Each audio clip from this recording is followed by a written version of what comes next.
When Gary Cooper and Jean Arthur worked together on The Plainsman, it was supposed to be a simple Western. Instead, it became a battlefield of clashing personalities, hidden struggles, and studio drama that almost ruined both their careers. The truth about what really happened on that set stayed buried for decades. Today, we're revealing why these two legends could barely stand to be in the same room. Gary Cooper was born on May 7, 1901, in Helena, Montana. His father worked as a lawyer and became a judge, so the family lived comfortably. When Gary was 8 years old, his parents decided to send him and his brother Arthur to school in England. For 3 years, he lived there, learning strict discipline and proper manners at Dunstable Grammar School. When he came back to Montana, he felt like he didn't completely belong in either world. On one hand, there was the wild and free American West. On the other, the polished ways he learned in England. This mix would later help him play characters who were both tough and charming. Life wasn't always easy for Gary. At 15, he was in a bad car accident that injured his hip, giving him a stiff, uneven walk. But something good came out of it. His rehabilitation involved horseback riding, which helped him recover and also gave him the riding skills he'd later use in Western films. In 1924, everything changed. Gary's father left his judge position, and the family moved to Los Angeles. At first, Gary struggled in the big city. He worked small jobs that didn't excite him, but a lucky meeting with some old Montana friends changed his life. These friends introduced him to the world of movies. They were working as extras in cheap westerns, and they told Gary he could make money by doing the same. He started earning $5 a day as a film extra, and quickly stood out because of his horseback riding skills. Gary soon began working as a stuntman, doing dangerous riding scenes for $10 a day. The work was rough, and accidents happened often. In one scene, he had to ride a horse off a cliff into a river below. It was risky, and some horses and riders didn't make it. But Gary kept going. He was learning how movies worked and how to act on camera. These small roles prepared him for something bigger. In 1926,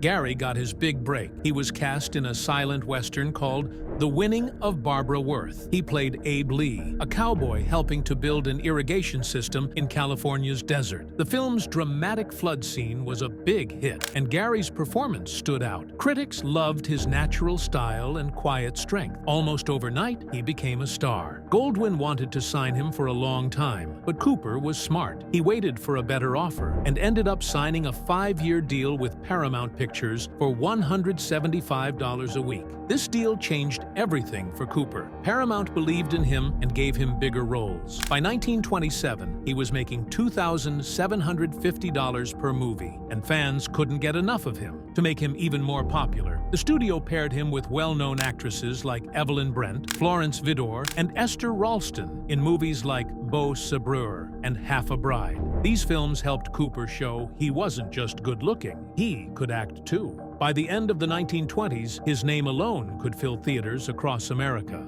In 1927, his career took off even more when he acted in Wings, the first movie to ever win an Academy Award for Best Picture. Around the same time, he started taking on lead roles in films like Arizona Bound and Nevada. These roles gave him a chance to prove he could carry a movie on his own. Then came Lilac Time in 1928, a romantic film that became one of the year's biggest hits. It also had music and sound effects, which helped audiences transition from silent movies to the new talking pictures. When talkies fully took over, many silent movie stars struggled to adapt. Cooper was nervous too. He thought his voice might not sound right on screen. But in 1929, he starred in The Virginian, a movie that proved he could handle talking roles just as well as silent ones. This film changed his career forever. He played a cowboy who had to make tough choices, and his quiet, confident acting style made him stand out. One of the movie's most famous moments was when he responded to an insult by saying, "If you want to call me that, smile." That line became iconic and helped shape his image as the strong, silent type. By the mid-1930s, Cooper was one of the biggest stars in Hollywood.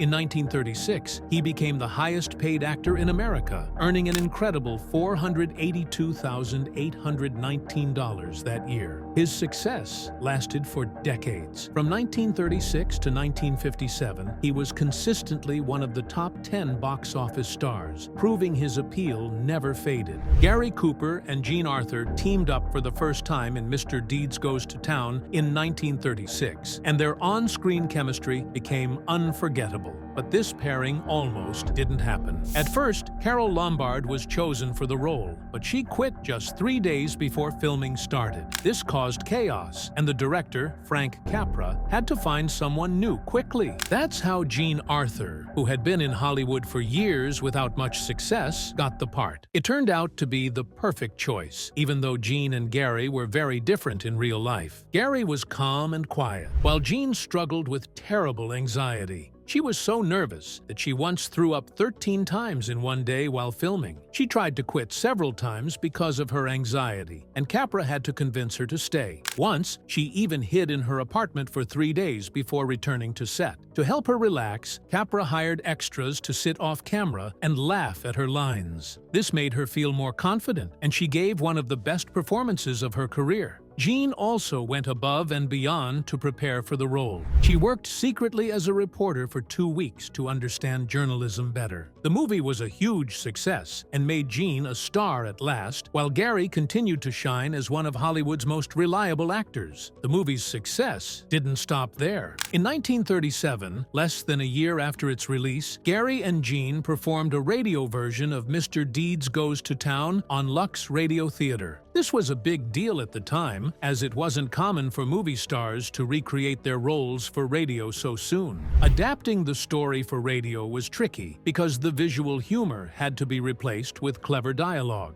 Gary, known for his physical acting, worked hard with a coach to make his voice convey Deeds' personality. Jean, who was more comfortable without cameras around, delivered a relaxed and confident performance. The radio broadcast was a huge hit, with over 40 million people tuning in. It even included extra scenes that weren't in the movie, giving fans something new to enjoy. This success showed that Gary and Jean could connect with audiences in any format. It also set a trend for turning popular movies into radio plays, something that became very popular in the years that followed. Meanwhile, Gary Cooper and Jean Arthur met once again for The Plainsman, and it was another big break for Jean. She wasn't the first choice. Cecil B. DeMille originally wanted Mae West, but when Arthur got the part, she made it unforgettable. Her portrayal of Calamity Jane was different from what people usually expected in westerns. She wasn't a helpless damsel. Instead, she was tough, smart, and full of personality. Audiences loved seeing a strong female character who could ride horses, drive stagecoaches, and stand toe-to-toe with the men in the Wild West. Arthur didn't just act tough, she lived it on set. She performed many of her own stunts, which was rare for actresses at the time. In one dangerous scene, she drove a stagecoach through a rushing river. DeMille didn't want her to do it, but Arthur insisted. It took 17 takes over 2 days to get it right. She ended up bruised and exhausted, but her determination paid off. She brought a real sense of grit to the role, and critics noticed. Her performance felt authentic and full of depth, and audiences loved her portrayal of Calamity Jane as more than just a sidekick to Wild Bill Hickok. To prepare for the role, Arthur dove deep into the history of the real Calamity Jane. She read everything she could about her, and even traveled to Deadwood, South Dakota, to experience the environment where Jane had lived. This dedication made her performance stand out. After the movie came out, interest in the real Calamity Jane grew. Visitor numbers at Deadwood's museum increased, and books about strong women in the Wild West became more popular. But behind the scenes, Arthur faced struggles that made her work even more impressive. She battled severe stage fright throughout filming.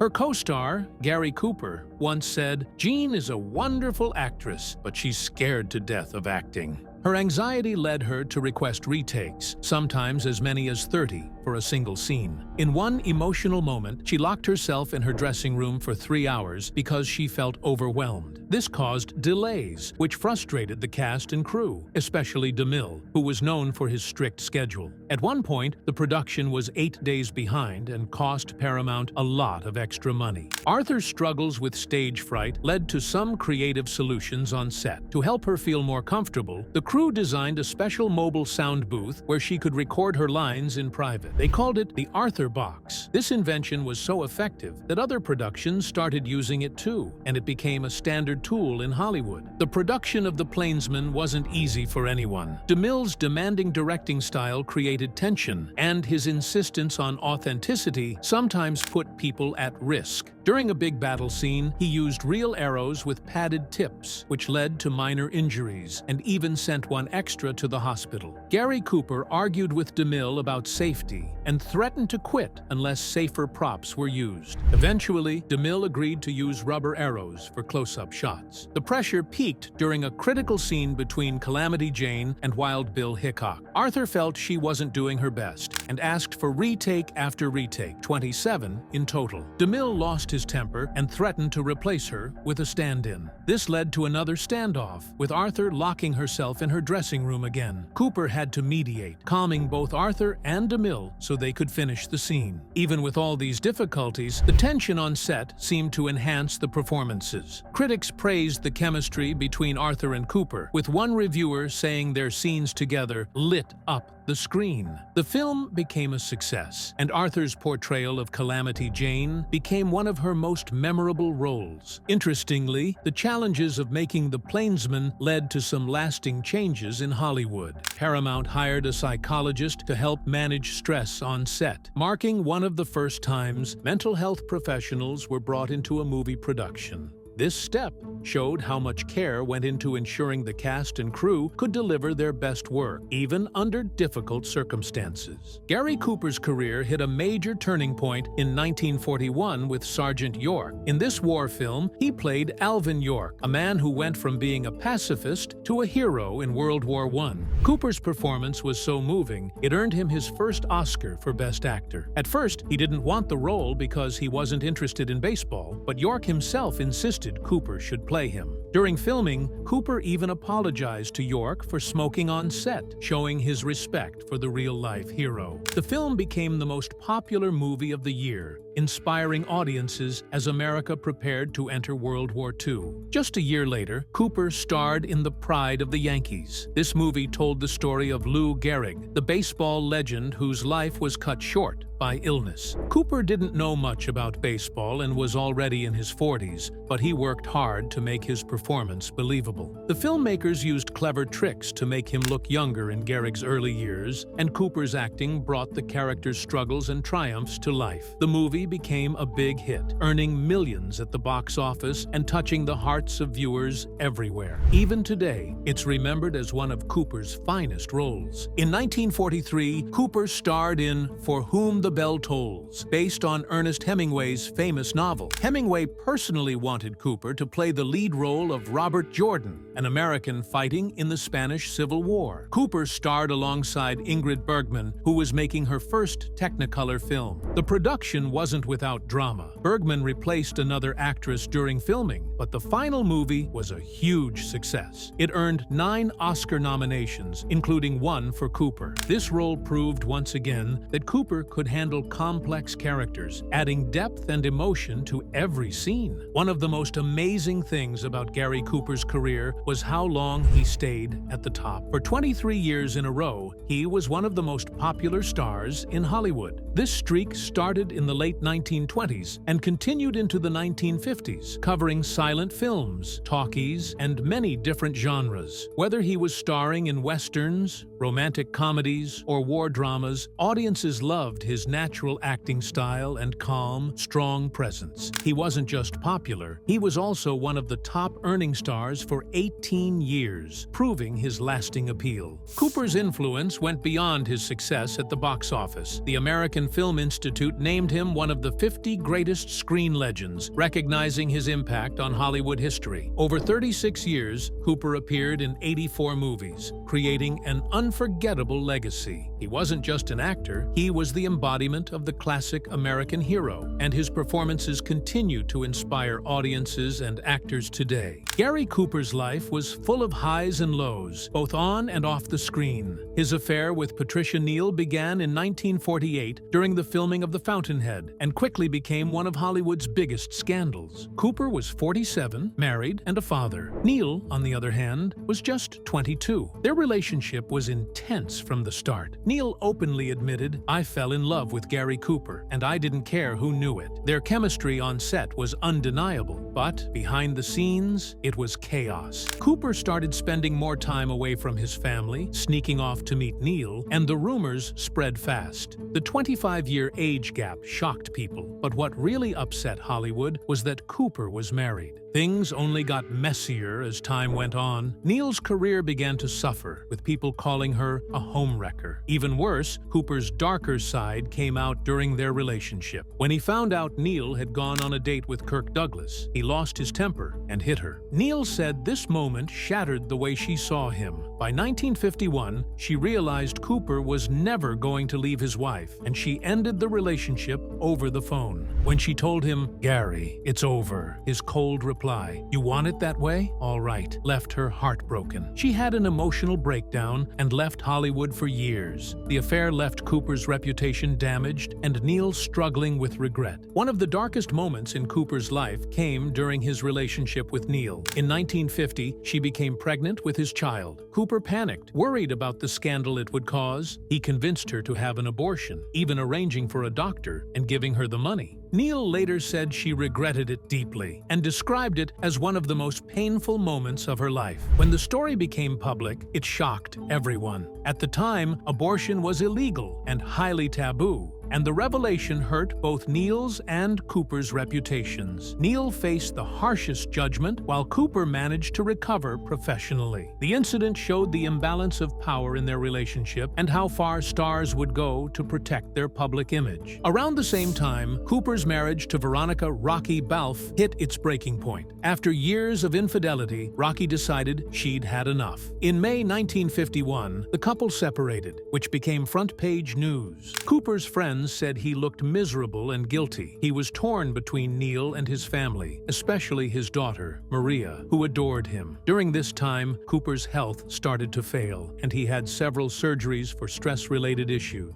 Eventually, in 1953, Cooper and Rocky reconciled, thanks in part to their shared Catholic faith. They met with the Pope during a trip to Rome, and Cooper later said, "I knew I couldn't go on living the way I had been." It took years for their family to heal, but they managed to move forward. One of the most shocking stories was his relationship with Mexican actress Lupe Velez. They met on the set of The Wolf Song in 1929 and quickly fell into a passionate but stormy love affair. Velez had a fiery temper, and their fights were as intense as their romance. In one infamous incident, she chased him around with a knife and injured him so badly he needed stitches. The relationship ended in 1931 when Velez, in a fit of rage, allegedly fired a gun at him as he boarded a train to leave her. Years later, in 1944, Velez's tragic death brought their past back into the spotlight. Heartbroken over an unwanted pregnancy and her failed relationship with actor Harold Ramonde, she took her own life. But in the 1960s, disturbing claims surfaced suggesting the baby might not have been Ramonde's, but Cooper's. A writer named Robert Slatzer said Velez had told him this herself. When he asked Cooper about it, the actor didn't deny the possibility. Making things worse, actress Clara Bow claimed she overheard a heated phone call between Cooper and Velez just before her death. In that call, Cooper was said to have yelled at Velez and threatened Ramonde, blaming him for her pregnancy. These accusations, whether true or not, cast a dark shadow over Cooper and added to the guilt he reportedly carried about her death. Cooper's relationship with Velez wasn't the only one filled with drama. Clara Bow herself had a passionate affair with Cooper in the late 1920s. Decades later, just before her death, Bow revealed shocking details about their time together. She claimed Cooper had proposed proposed to her several times, but she turned him down, worried it would hurt her career. She also said they had a secret child in 1928, which was given up for adoption to avoid scandal. According to Beau, Cooper knew about the baby, but refused to acknowledge it publicly. She described him as jealous and controlling, recounting one New Year's Eve when he locked her in a hotel room because she had danced with another man. Beau also claimed Cooper had a serious drug problem during their relationship, disappearing for days on opium binges while she covered for him with studio executives. Though Cooper eventually overcame his addiction, these revelations showed a very different man from the charming hero audiences knew.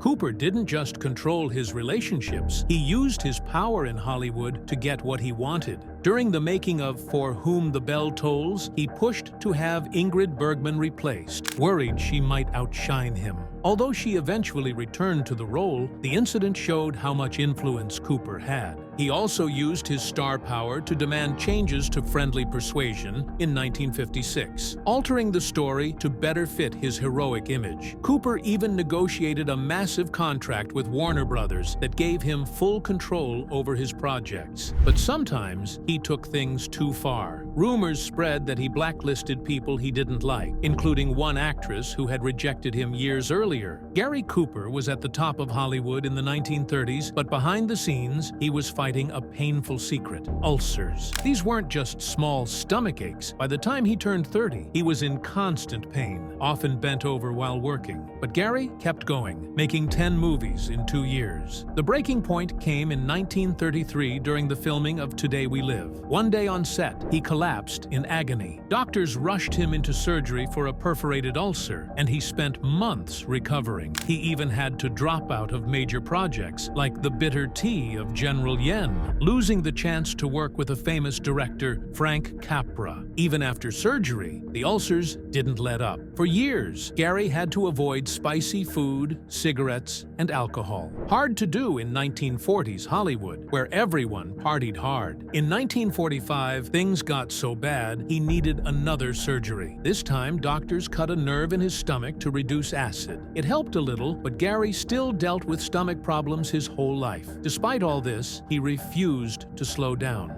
He kept acting, often working through pain, which added a raw, emotional edge to his performances. He turned his struggles into strength, but it wasn't just his health that gave him trouble. After World War II, Hollywood was changing, and so were audiences. Gary, now in his late 40s, had a hard time finding roles that connected with people. A few of his movies, like Good Sam and The Fountainhead, flopped. Critics said he looked out of place, and some even wondered if his time in Hollywood was over. To make things worse, Gary got pulled into the scary politics of the Hollywood blacklist. He wasn't accused of being a communist, but his friend, screenwriter Carl Foreman, was. This put Gary under pressure. He had to testify before a government committee, denying any involvement in communism. The experience rattled him and added to his stress. Then came High Noon. In 1952, Gary was 51 years old and recovering from another ulcer surgery. He was thinner than ever, and some people thought he didn't have what it took to play the lead in such a tough, emotional role. But they were wrong. The story of High Noon was simple. A marshal named Will Kane must face a deadly gang, even when everyone else abandons him. Gary's tired, haunted look fit the role perfectly. He brought a quiet intensity to the character, showing fear, courage, and determination all at once. Making the movie wasn't easy.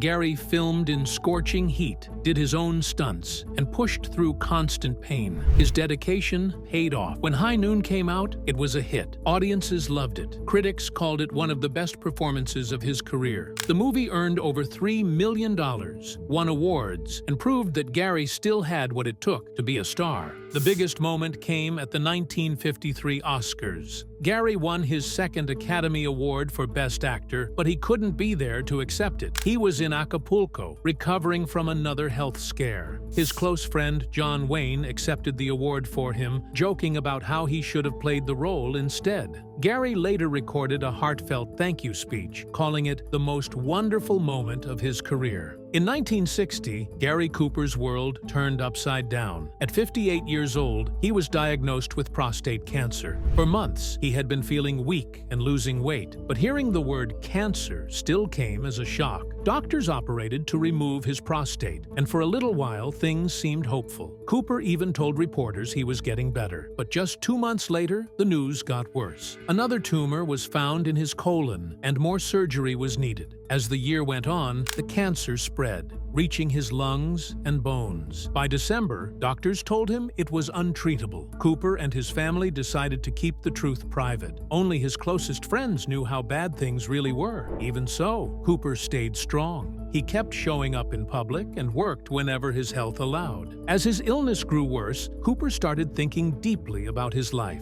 He spent as much time as possible with his wife, Veronica, and their daughter, Maria. They often went to their home in Aspen, Colorado, where he could enjoy the peace and beauty of the mountains. It gave him a chance to reflect on everything he'd done and what really mattered. Faith also became a big part of Cooper's life. This wasn't sudden. It started years before. In 1953, during a trip to Europe, Cooper and his family had met Pope Pius XII. That moment planted a seed. Over time, Cooper grew more curious about religion. His wife was a devout Catholic, and she encouraged him to explore the faith. By 1958, he was talking regularly with a priest in Beverly Hills, learning about Catholicism. Then, on April 9, 1959, something big happened. At 58 years old, Gary Cooper officially became Catholic in a private ceremony with just his family and closest friends. Afterward, people noticed a change in him. He seemed calmer, more at peace. Cooper said his faith gave him strength, especially when life became tough. When the cancer diagnosis came, his faith helped him face it with courage. He prayed often, received blessings, and leaned on his beliefs for comfort. Near the end, he said, "I know that what is happening is God's will.